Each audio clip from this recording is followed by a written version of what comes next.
have a history of dating the dustiest of dusty boys. I'm qualified to tell you the reason why you're dating crusty boys, the reason why you're attracting dusty boys, and how to cut that mess out.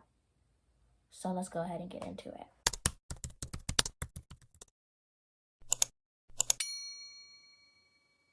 Hi, my name is Kay, aka Guy's Daughter, and welcome to my channel where I talk self-empowerment, spirituality, the occult, anything I find generally interesting. And today, I'm going to talk to you about some dusties. First, let's start off with the definition of a dusty guy. A dusty is a boy with no ambition, no drive, and they usually have a negative energy about them. You usually go around them and you feel bad for them, like you're supposed to help push them forward in life, like you're supposed to change their life, and they see you as a person who is supposed to change their life and heal them. This dark energy that surrounds these dusty men usually comes from their environment or things that happened to them in their childhood, which would be okay because we all have our own trauma. But the problem lies when you don't have any ambition or any drive and you expect women to come and heal you, to save you, to make you a better man or turn you into a man. Dusty boys don't really have aspirations, but they love women who do have aspirations and have something that they look forward to or someone they want to be in life because they feed off of that energy and use it to fuel them. Dusty men are energy vampires. They feed off of sweet girls who don't really know any better. So that's the definition of a dusty. If any of that resonated with you, someone kind of feeding off of your energy so that they could become a man or a better man. I mean, for example, I'm going to tell you about something that happened to me. I dated this one guy. We're going to call him Bustin'. We're going to call him Rusty. We're going to call him Rusty. Rusty had a really dark past, which is, I've dated a lot of guys with a dark past. I kind of just attract those type of people, and I'll tell you why in a little. He had a really dark past, and he had a lot of inner turmoil, and he was a very bad student in school. Like, he got sent to alternative school a lot. I had never been sent to alternative school. I had graduated early. He was struggling in school, and it was just this weird dynamic of light and dark. Okay, and this comes into play in a little bit later. But at one point, his dad, he pulled me aside and said, can you make him more like you? What can you do to make him more like you? Like, I've been trying to make him better, to behave. I don't know what to do. Can you fix him? Like, change him, please. Begged me to change his adoptive son. Begged me to change him. Like, that was my job. Like, that was my job as a young girl, literally trying to figure out myself. I was dealing with my own issues as a young woman who just graduated. Like, I was, and to put on to me to help fix your son. And anytime we went into any like event, I went to his brother's graduation event, all of his family members were saying, like, make him better, fix him, because he really had some problems going on.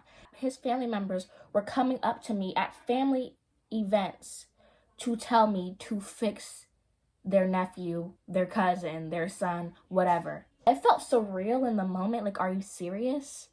Fix him? He needs therapy. You know, and that's what another thing. A lot of these dusty guys will use you as their personal therapist. They will put all their like heavy just stuff on you, and you're like, whoa, your life has been very hard, and I'm really saddened by that. And so you try to, if you are a person, a girl with a very light energy about you, that's what attracts dusties. That, if you're wondering why you attract dark boys and dark men and people who have gone through stuff, even my friends, like I attract people who are struggling. People come to me for advice. It's because you have a light about you and you're most likely a healer, which I can talk to you about in a different video. But when you're that type of person, you attract sometimes these type of boys, right? And then you start to feel like it's your duty to heal them, and it's your duty to fix them, and it's your duty to save them. Girl, you are not Superwoman. You are not Wonder Woman. It is not your job to save anyone. You can help guide people, right?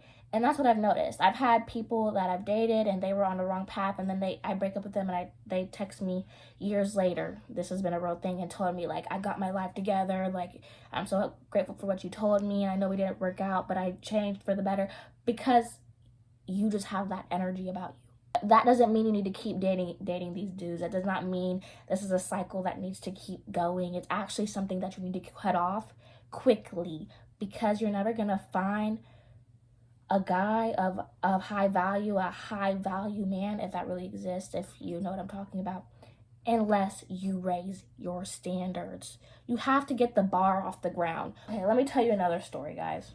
And this one is kind of a sad one. I dated this one dude. His family was going through some things, and on my birthday, I wanted to do something. He couldn't afford to do what I wanted to do. And also, I needed to use the bathroom, right? And then his house had no toilet paper, and they couldn't afford to buy toilet paper. So I had to buy toilet paper for their house on their birthday. And then I had to buy my own birthday cake on my birthday. And I had to buy like pizza for everyone on my birthday. And I was just so sad. And then I was like, I asked the boy, the Dusty, can we at least go to a park and like do something fun? He didn't even want to go to the park. He just wanted to lay on his air mattress and be depressed all day.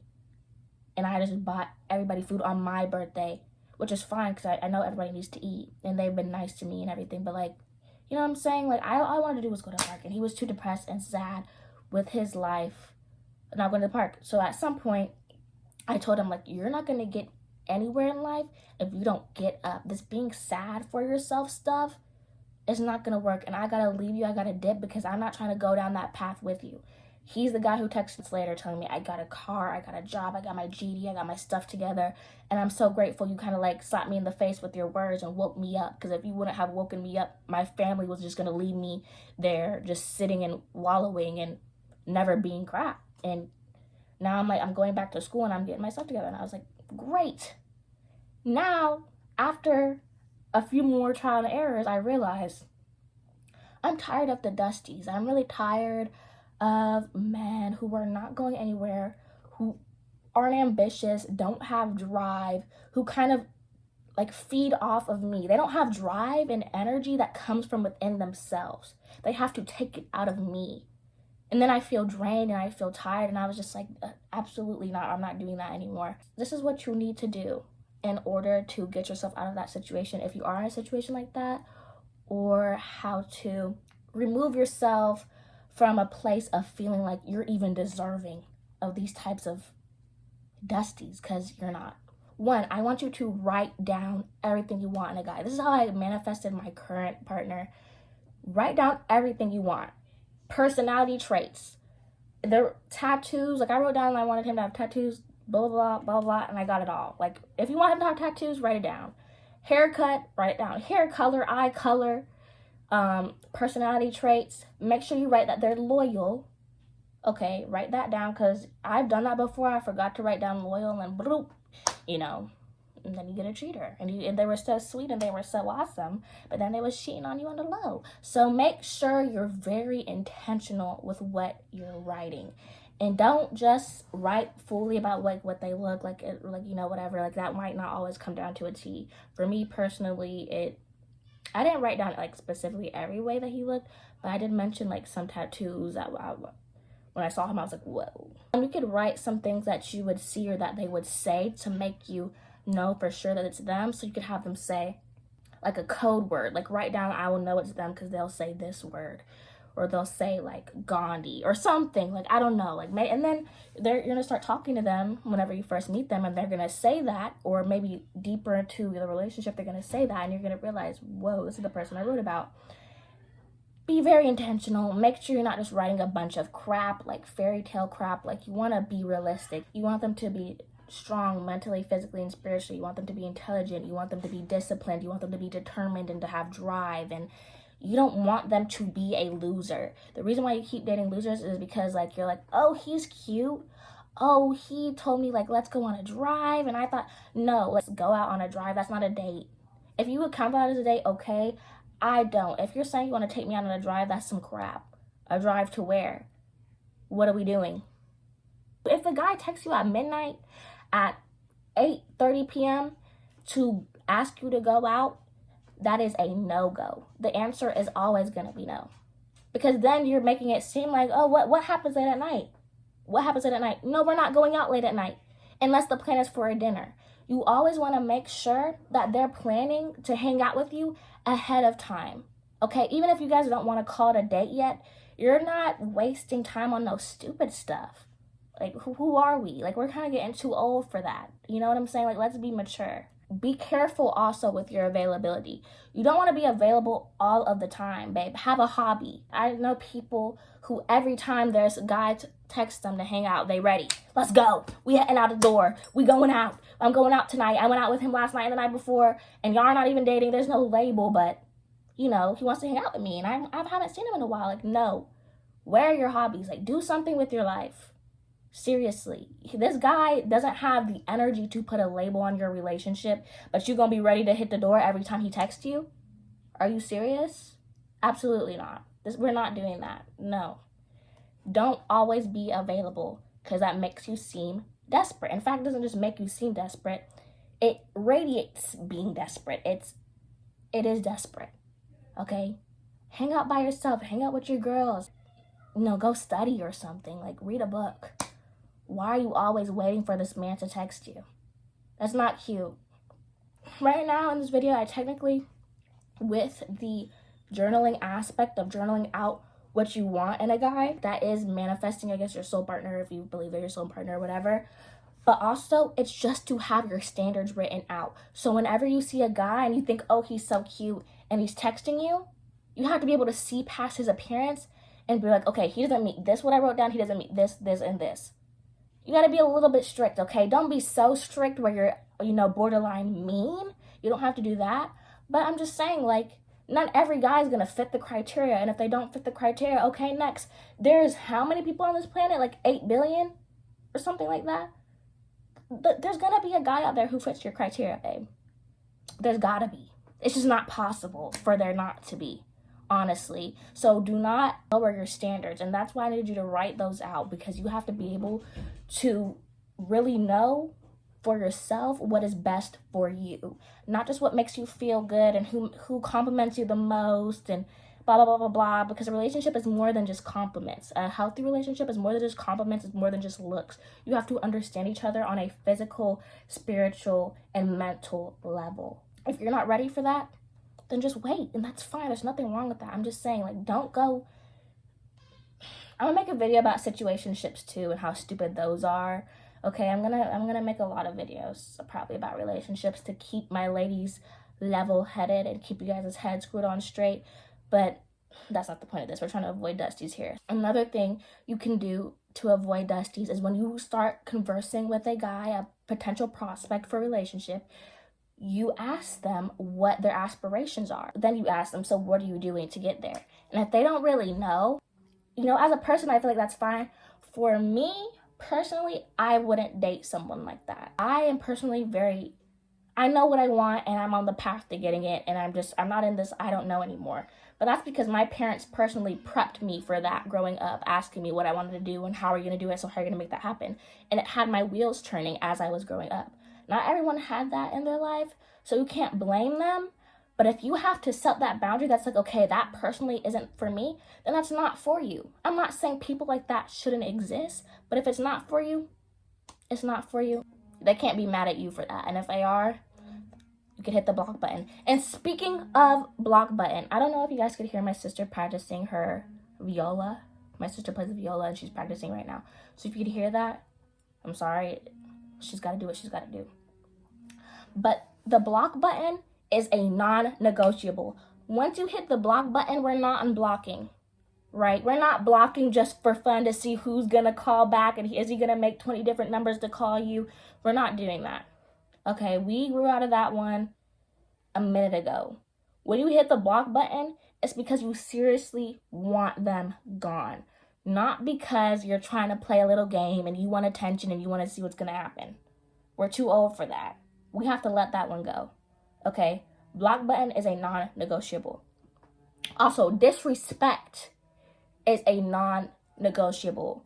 If he is disrespecting you, the answer is no, and it's blocked, right? If he's playing with your money, if he's begging you for money, if you have to help him with money all the time, the answer is no. No, the answer is no. Okay, if he has like a family situation going on, okay, maybe. But if he's asking you for money for shoes, if he's constantly asking you for money for food, no, we're not doing that. We're not doing that, especially if he doesn't have a history of giving you the money back. Absolutely not. Like, that's gonna, just thinking about that, because that happened to somebody that I know, is gonna piss me off. We're not giving men money. I've even done that. We're not giving men money, babe. We have to let that one go quickly.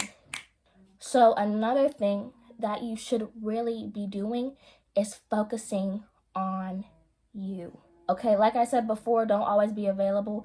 Don't always be ready to run out the door when he calls. But the main part of that, right, is because you need to be busying yourself with your own life, with your own existence.